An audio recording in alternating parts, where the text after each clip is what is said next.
نحمده ونصلي على رسوله الكريم أما بعد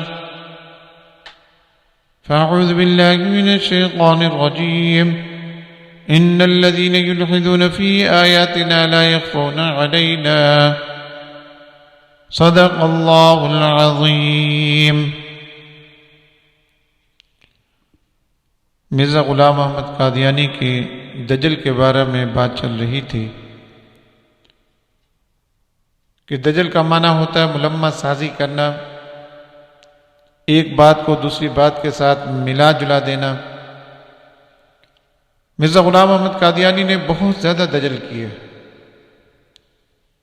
چنانچہ اپنی نبوت کے دعوے کے بارے میں بھی ایسے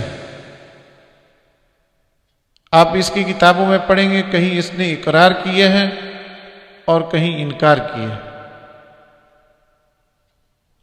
کہیں یہ کہا ہے کہ ہمارا دعویٰ ہے کہ ہم رسول اور نبی ہیں، چنانچہ ملفوظات جو نیا ایڈیشن ہے جلد نمبر 5 صفحہ نمبر 447 پر آپ دیکھ سکتے ہیں کہ مرزا غلام احمد قادیانی نے کہا کہ ہمارا دعویٰ ہے کہ ہم رسول اور نبی ہیں۔ اسی طرح انکار بھی کیا ہے، چنانچہ روحانی خزائن جلد نمبر 22 صفحہ نمبر 503 تتمہ حقیقت الوحی،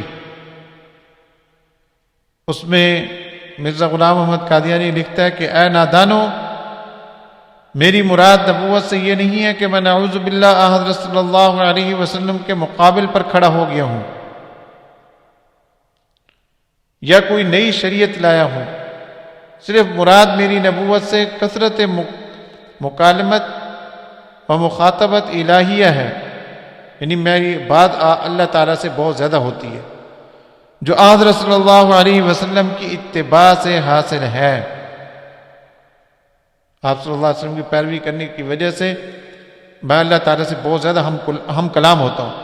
100 مکالمہ و مخاطبہ کے آپ لوگ بھی قائل ہیں، بس یہ صرف لفظی نزاع ہو، لفظی جھگڑا ہے، یعنی آپ لوگ جس امر کا نام مکالمہ و مخاطبہ رکھتے ہیں، میں اس کی کثرت کا نام بحکم الہی نبوت رکھتا ہوں کہ اللہ کے ساتھ جو بات چیت ہوتی ہے میری، اسی کو میں نے نبوت کا نام دے دیا ہے، اور اللہ کے ساتھ بات چیت تو ہو سکتی ہے اور ہر ایک کی مرضی ہے جو چاہے اصطلاح بنا لے۔ آگے کہتے ہیں میں خدا کی قسم کھا کر کہتا ہوں جس کے ہاتھ میں میری جان ہے، اس نے مجھے بھیجا ہے اور اسی نے میرا نام نبی رکھا ہے۔ ایک طرح نے نبوت کا انکار بھی کر دیا، دوسری جگہ اقرار بھی کر دیا، اور اسی نے مجھے مسیح موعود کے نام سے پکارا ہے۔ چنانچہ روحانی خزائن جلد 22 صفحہ 503 پر یہ بات لکھی۔ اور پھر ایک دوسری جگہ پر لکھتا ہے کہ میری جماعت میں سے بعض لوگ گئے، انہوں نے بات چیت کی اور یہ کہا ہے کہ ہم نے جس کی بیعت کی ہے اس نے کوئی نبوت کا اعلان نہیں کیا۔ تو کہتے ہیں کہ یہ لوگ ناواقف ہیں، انہوں نے غلط بات کی ہے، حالانکہ یہ جواب صحیح نہیں ہے۔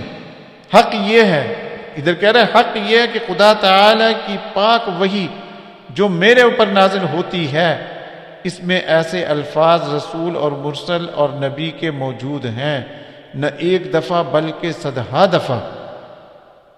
پھر کیوں کر یہ جواب صحیح ہو سکتا ہے کہ ایسے الفاظ موجود نہیں ہیں، بلکہ اس وقت تو پہلے زمانے کے نسبت زیادہ تصریح ہے، زیادہ وضاحت ہے۔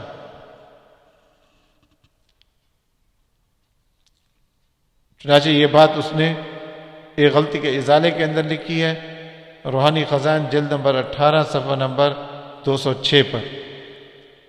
اسی طرح روحانی خزائن جلد نمبر 22 صفحہ نمبر 503 پر لکھتے ہیں میں خدا تعالیٰ کی قسم کھا کر کہتا ہوں کہ یہ خدا تعالیٰ کا کلام ہے جو میرے اوپر نازل ہوا ہے، نعوذ باللہ۔ اور یہ بھی لکھتا ہے کہ یہ دعویٰ امت محمدیہ میں سے آج تک کسی اور نے ہرگز نہیں کیا کہ خدا تعالیٰ نے میرا یہ نام رکھا ہے، اور خدا تعالیٰ کی وحی سے صرف میں اس نام کا مستحق ہوں۔ یعنی یہ نبی کے نام کا مستحق صرف میں ہوں۔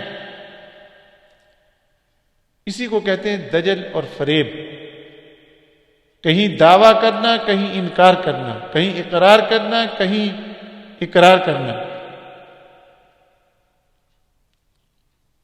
یہی وجہ ہے کہ جب قادیانیوں سے کہا جاتا ہے کہ اس نے تو نبوت کا دعویٰ کیا ہے، زیادہ تر قادیانی کو اس چیز کا علم ہی نہیں ہے، وہ کہتے ہیں نہیں نہیں نہیں، اس نے تو کوئی نبوت کا دعویٰ نہیں کیا، اس نے تو نبوت سے انکار کیا۔ زیادہ تر مربیان یہ اپنے ماننے والوں کو مرزا غلام محمد قادیانی کی نبوت کا دعویٰ نہیں دکھاتے کہ اس نے نبوت کا دعویٰ بھی کیا، اس نے خاتم النبیین ہونے کا دعویٰ بھی کیا ہے، اس نے نعوذ باللہ محمد الرسول اللہ ہونے کا دعویٰ بھی کیا ہے، اس نے وما ارسلناک الا رحمۃ للعالمین کا دعویٰ بھی کیا ہے۔ یہ دعوے سارے اس کی کتابوں کے اندر موجود ہیں۔ اسی کا نام دجل ہے، اسی کا نام فریب ہے، اسی کا نام دھوکہ ہے، اور سادہ لوگوں کو اسی دھوکے میں یہ پھنساتے ہیں۔ حق تعالیٰ سے دعا ہے حق تعالیٰ ہمیں سمجھنے کی، اور جن قادیانیوں کو ہم جانتے ہیں ان کو سمجھانے کی توفیق عطا فرمائے، ان کو یہ چیز سمجھائی جائے کہ مرزا غلام محمد قادیانی نے محمد الرسول اللہ ہونے کا نعوذ باللہ دعویٰ کیا ہے، خاتم النبیین ہونے کا دعویٰ کیا ہے۔ ان کو یہ بات سمجھائی جائے کہ یاد رکھو کہ نیکی جتنی بھی انسان کرے وہ نیکی اس وقت کام آئے گی جب ایمان ٹھیک ہو۔ اگر ایمان ٹھیک نہ ہوا تو یاد رکھیں یہ نماز، یہ روزہ، یہ زکوٰۃ، یہ حج، یہ کسی کام نہیں ہے۔ اگر ایمان ٹھیک نہ ہوا تو حق تعالیٰ نے قرآن مجید کے اندر فرما دیا، حق تعالیٰ کا فیصلہ ہے والذین کفروا اعمالهم کسراب بقیعۃ یحسبہ الظمآن ماء۔ کافر لوگوں کے اعمال ان کے لیے قیامت کے دن ایسے ہوں گے جس طرح پیاسے کے لیے ریت ہے، وہ ریت کو دیکھ کر سمجھتا ہے کہ میں اس سے اپنی پیاس بجھا سکتا ہوں، حالانکہ وہ اس کی پیاس بجھانے کے کام نہیں آتی۔ اسی طرح کفر کے ساتھ اچھے اعمال کیے بھی جائیں تو وہ اعمال آخرت کے لحاظ سے ان کے لیے فائدہ مند نہیں ہوتے۔ حق تعالیٰ میں سمجھنے کی اور سمجھانے کی توفیق عطا فرمائے۔ وآخر دعوانا الحمد للہ رب العالمین۔